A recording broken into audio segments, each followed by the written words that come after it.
নমস্কার সবাইকে, দীপশিখার আরও একটি ব্লগে আপনাদেরকে অনেক অনেক স্বাগত জানাই। তো আজকে ডাইরেক্ট নিয়ে চলে এলাম একটা রেসিপির সাথে। তো এখানে মুখিগুলোকে ছুলে নিয়ে আমি জলে সিদ্ধ দিয়ে দিয়েছি, আর একটু সিদ্ধ হয়েও যাবে আর জলটাও ছেঁকে ফেলে দেব, তাতে আর মুখিগুলা চুলকায় না খেলে।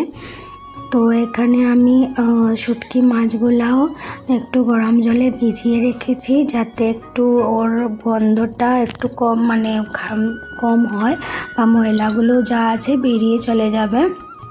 আর এখানে মুরগিগুলো সিদ্ধ হয়ে গেছে, আর এগুলা দিয়ে এখন তরকারি বানিয়ে ফেলবো। তো এখানে কড়াই গরম করে একটুখানি তেল দিয়ে দিয়েছি, আর তেল গরম হয়ে যাওয়ার পরে দিয়ে দিয়েছি 5 ফোড়ন। আর এটা কিন্তু আপনারা পেঁয়াজ দিয়েও খেতে পারেন, তো আমরা এখানে 5 ফোড়ন দিয়ে বানাচ্ছি।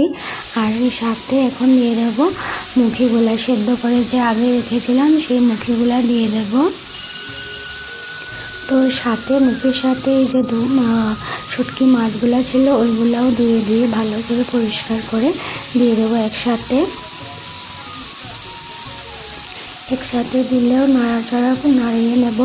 আর আপনারা কিন্তু আবার একটু পরেও দিতে পারেন, আমরা একসাথে দিয়ে দিয়েছি। আর এখন ধনে গুঁড়ো, জিরে গুঁড়ো আর লঙ্কা গুঁড়ো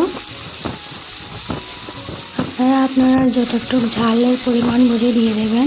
আর এখানে হলুদ গুঁড়ো দিয়ে এখন ভালো করে নাড়াচাড়া করে নেব, বলতে একটু কষিয়ে নেব। আর যাও একটু সিদ্ধ আর বাকি যদি থাকে তাও সিদ্ধ হয়ে যাবে। রান্না করতে করতে কড়াইটা উল্টে পড়ে যাচ্ছিল, ভাগ্যিস পড়ে যায়নি, না হলে তো আর হয়েই গেছিল। তো এই যে দেখুন কষানোটা ভালো করে হয়ে গেছে, এখন দিয়ে দেব জল। আর দিয়ে একটুখানি নেড়ে চেড়ে একটুখানি মুখিগুলাকে ভেঙে দিয়ে দেব, যাতে একটু ঘন ঘন হয়ে যায়।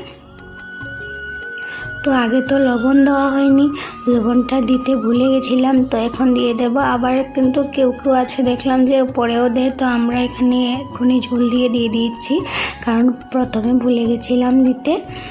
তো এখন দিয়ে একটু সময় উঠে নেব এটাকে। এই যে দেখুন ভালো করে উতরাচ্ছে।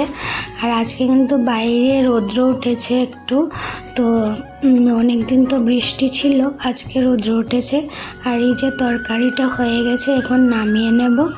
আর আজকের ভিডিওটা কেমন হলো বলবেন। টাটা।